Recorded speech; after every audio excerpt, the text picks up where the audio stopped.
Greetings and welcome to the Cerebral Women Art Talks podcast. I'm Phyllis Hollis, your host. As an extension of my Instagram page, Cerebral Women, this podcast offers insights into the visual art world. I interview artists, mainly artists of color and female artists who will freely articulate what inspires their creativity. In addition, you'll hear interesting perspectives from dedicated art professionals who work with artists and the art institutions that feature them. I'm confident that collectively, these individuals will indeed stimulate your mind as they do our eyes. Please know these interviews are conducted in my Manhattan apartment, so please forgive the background sounds of city life. Welcome to the Cerebral Women Art Talks podcast.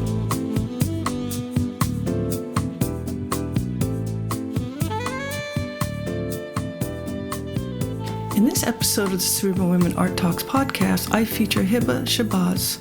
Born in Pakistan and Brooklyn-based, she's a figurative painter who works primarily with paper, black tea, and water-based pigments. Her subjects, largely drawn from her lifelong practice of self-portraiture, inhabit a dreamlike, all-female world. She initially trained in Indo-Persian miniature painting at Lahore's National College of Arts and later earned a master's in painting from Pratt Institute in New York. Her work addresses issues of personal freedom, destruction, sexuality, and censorship by unveiling the beauty, fragility, and strength of the female form. Her solo shows include the Debut Gallery in 2020, Spring Break in 2018, and Project for Empty Space in 2017. She has participated in numerous group exhibitions, including art fairs such as Pulse, Untitled Art Fair Cologne, and Vienna Fair.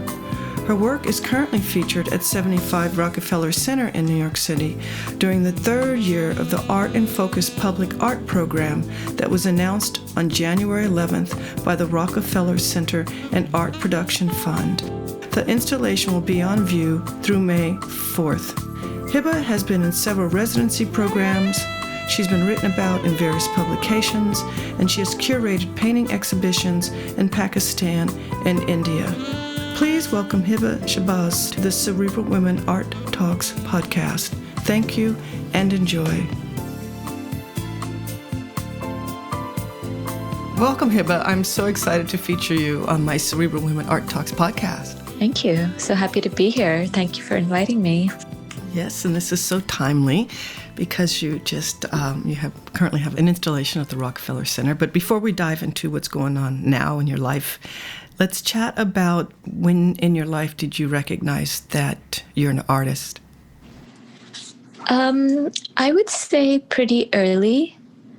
I was expressing myself with drawing and painting ever since I was a girl. And I think my mom tells the story how they were taking me to my kindergarten interview because we have those. And she had really prepared me really well for what to say. But when I got to the principal's office, I sat there silently, refused to say a word, and then copied the puzzle, which was lying on her table, exactly with crayons on a paper, and just sat there and stared at her, and they took me in. So I guess I started young. That's great. That's great. Do you recall if you were influenced by any particular style of art or period of art? Like later, not when you were in kindergarten. Definitely yes. I guess my first influences were probably my parents because they were both creative in a way. My father and mother both know how to paint, although they didn't pursue it. And my dad worked in television as a set designer. And I wasn't really supposed to become an artist. I was supposed to become a doctor. And then later on, I just learned a lot through school. I used to read about like Michelangelo and Vincent van Gogh and all the big master artists. And then when I started actually studying it, because I did my undergrad degree in Lahore back home, I studied Indo-Persian miniature painting. So I think as a result of really being immersed in that, is probably my strongest influence art historically. Mm-hmm. Interesting. And your art, you create fairly large bodies of work, right? Well, actually, both large and small, but life size. Yes. So I only worked very, very small for a very long time. I guess having studied miniature, and I used to feel a lot of pressure to carry on the tradition.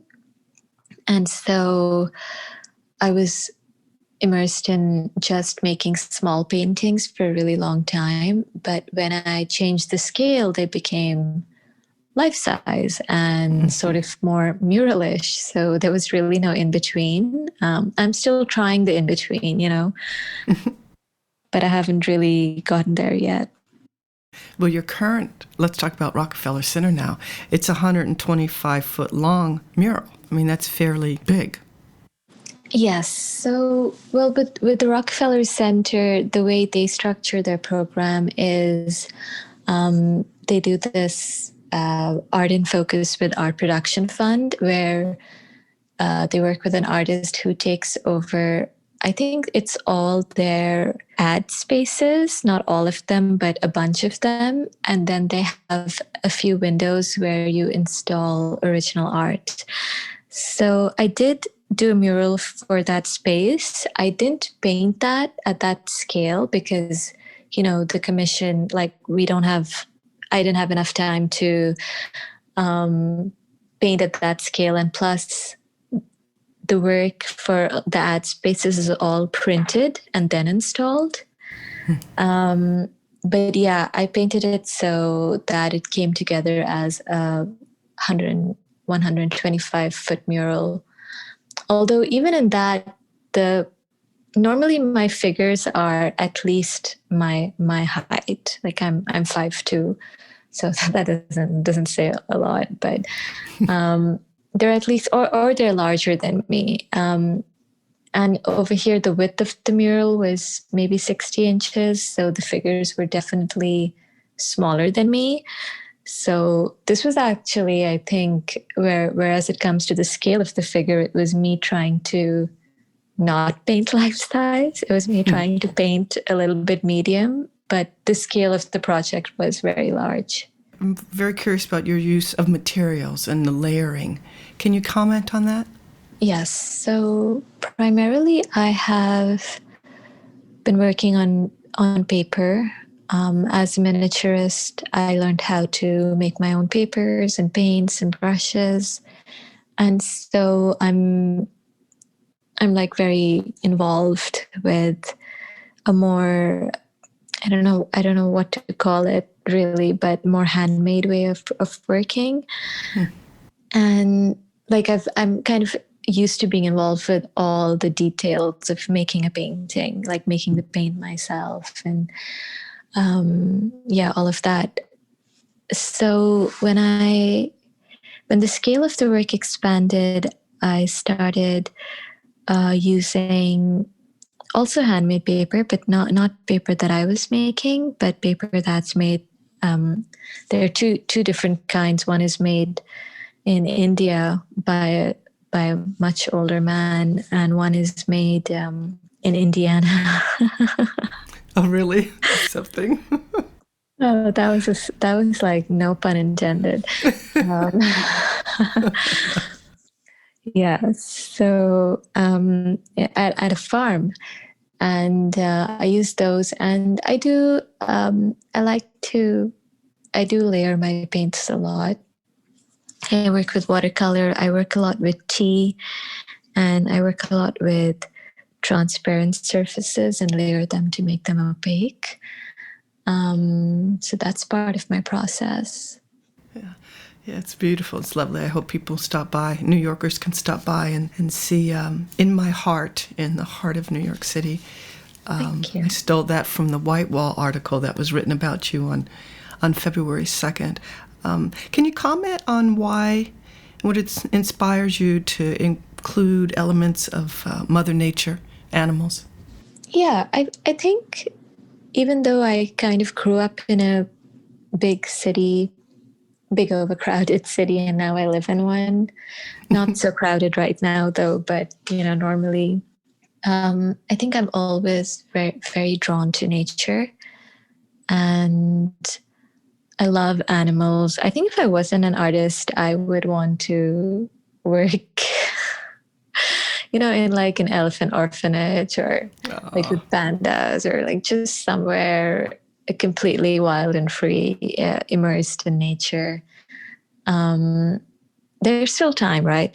So yes, because I have that same desire, and I don't know if I'll ever do it, but yes. Okay, good. I'm glad. I'm glad to hear this. Yeah. So yeah. I think I really love animals and nature, and I feel drawn to them. I dream about them. I meditate. I like it when I'm meditating. I think of animals, and I feel like a need to be more connected to nature, although I'm not, especially during this time when we've kind of been stuck at home. There was this one day when I waited for the bar opposite the studio to wash their sidewalk so I could just go stand there barefoot in the middle of Bushwick, because I was so desperate to feel the ground under my feet. So yeah, it's been bad at times this year. So yeah, I like to paint those things, for myself in the studio, and it makes me happy. What do you enjoy most about being a visual artist?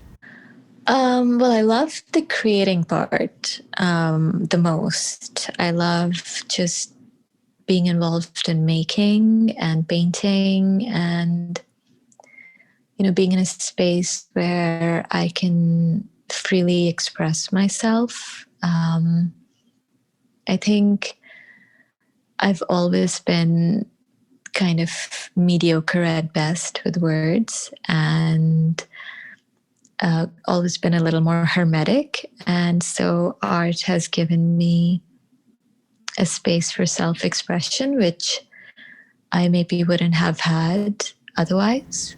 Mm-hmm. Yeah, art saves us. It did. And how has COVID impacted your practice? I feel like COVID has been interesting. Other than of course, all the change of initially I was working from home, and rescheduling stuff and all of that. I felt like definitely there was an emotional shift as well, in the way that normally, the studio is so full of visitors all the time, and the art world is so overflowing. And it can be hard though. Like, it can be hard to, if you need a lot of alone time, or if you need time to create, it can be hard to claim your own space, even if you work for yourself. And so I always struggle with that. But I think in COVID, I became so aware of everyone around me and their emotions and the feelings kind of running through the city, that I think I maybe became less completely self-absorbed and tried to make more of an effort to work with the art in a way which was more connecting with other people, as opposed to just painting for myself. Mm-hmm. Interesting. And so do you take into consideration your audience when you're creating? Not always, to be honest. It's I have recently, like especially for the Rockefeller project, I feel like I made that very specifically for people and the city. And so the intention in that was to give something beautiful to the city. But normally in my own work, before this year, I have not always been taking into consideration my audience. I mean, I guess I come from a very conservative country, like in very traditional upbringing. And so I could never really show my work back home, but I could never change it. Mm-hmm. I always kind of had to do what I had to do. And I think that part of me, even when I moved here, I still felt like I need to honor my process before letting other people tell me what to do. Yep. Totally agree with that. Yeah. It can backfire. It's like, I do feel like a certain sense of maybe grace this year that I have been able to kind of get out of my own rebellious headspace and be like, okay, what do other people need right now? And, art is also a way to communicate and to connect and I've definitely become more aware of the power and our need for connection. So I think maybe that might shift the way I work in the long run. I feel like it's too soon to say. Well, that's good you're considering it. And with your current installation, you're working with children? Yeah, so at Rockefeller Center, the first part of the show that I installed was In My Heart, and that was just my work. And then the part which went up a couple of days ago is this really sweet installation called Someone I Love. Oh, that's sweet. Yeah. Just in time for Valentine's Day, right? I know, right? So you read my mind.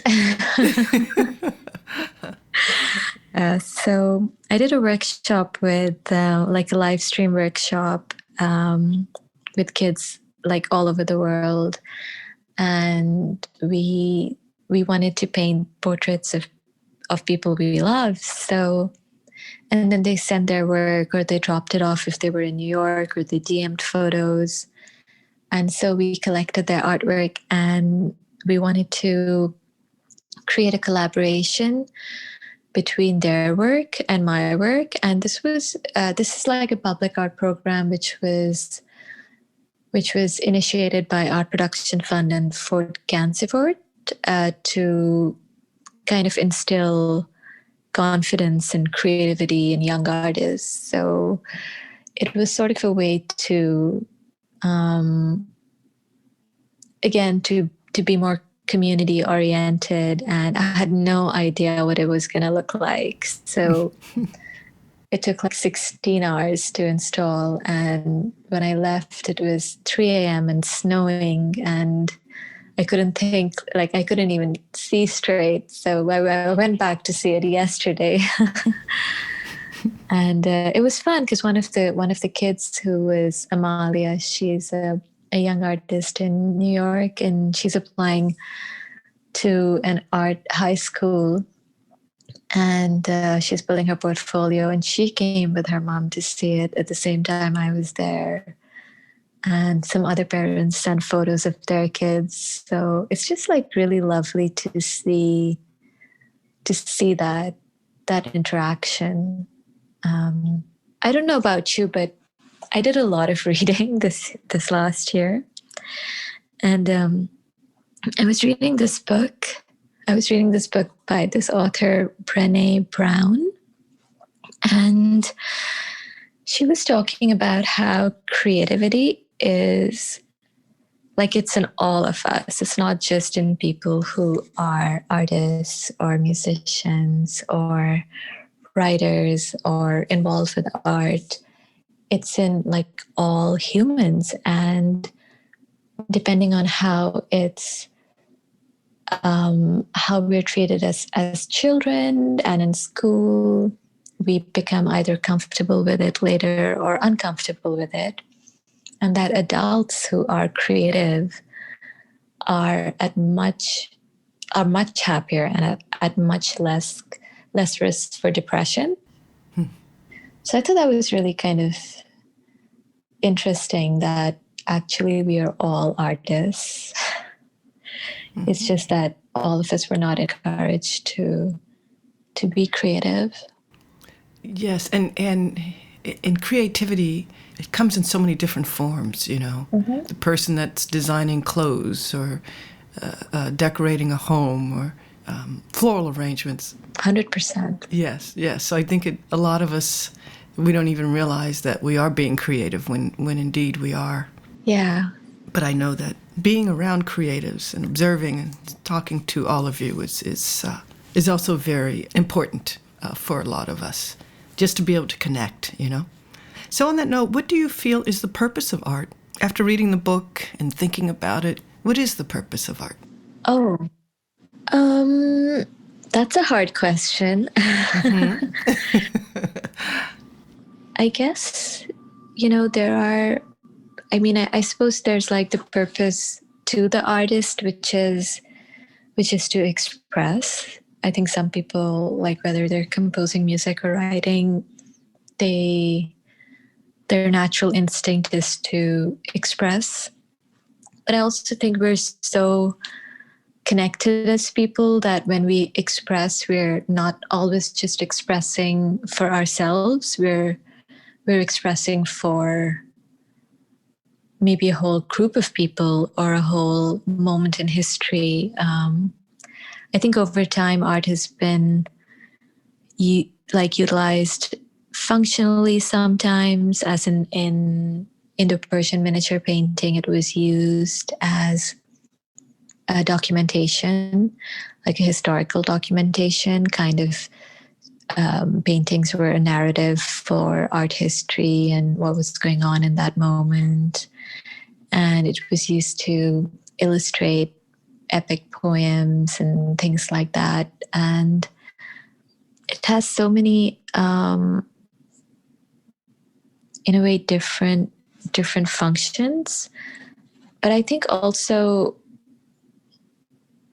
it helps us come together in a way and transcend our boundaries. Like a kid in Karachi, Pakistan, is reading a book on Van Gogh, and then she ends up in New York and is painting.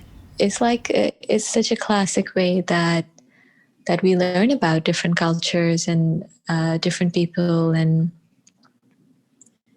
we see art from different parts of the world, just like we experience music and film. And I think these are all things that like connect us in a more kind of global way, beyond like our kind of immediate sort of groupings a little bit. So I like that part of it. I like the storytelling part of it too.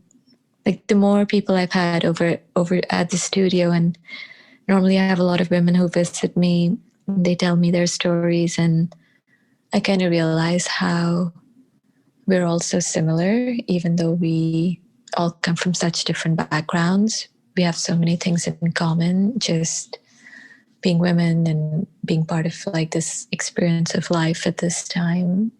And I think art like bridges a lot of those, bridges the separation that we can sometimes feel with each other or within ourselves.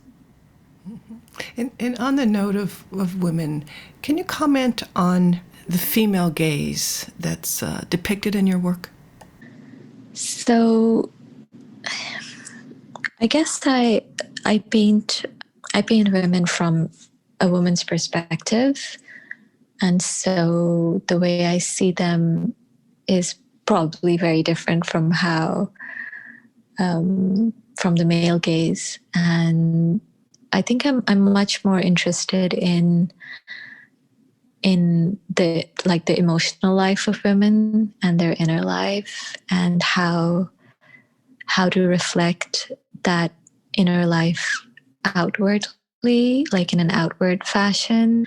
Mm. So more than like, even although there are actually physical depictions of the female body, I think my involvement is much more with the like emotional content and memories that we all have. Yeah, well, your work is lovely. I enjoy it very much. Thank you. This has been an interesting talk, And I know you've been working hard over the last few days, so I really appreciate your time. So I have one more question for you, and that is, what do you feel is your role as an artist? I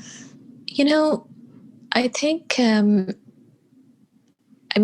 I see my role as an artist to keep creating and to like honor being an artist and to be dedicated to making work, making paintings or whatever kind of artwork or whatever sort of expression, like be true to that.